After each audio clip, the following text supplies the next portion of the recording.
महिनाको तेस्रो सोमबार भोलि भगवान भोलेनाथ सहित नाग देवताको पूजा गर्नाले हरेक माईको लाललाई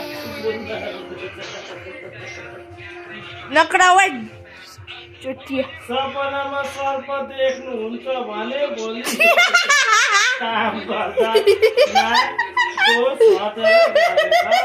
धन्यवाद।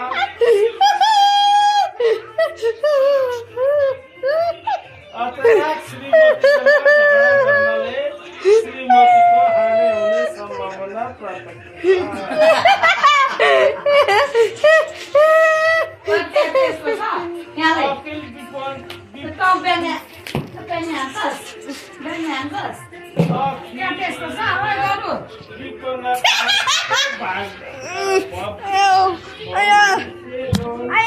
चरित्र कसरी हित भयो साथै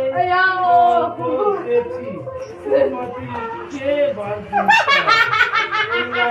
हेरौँ।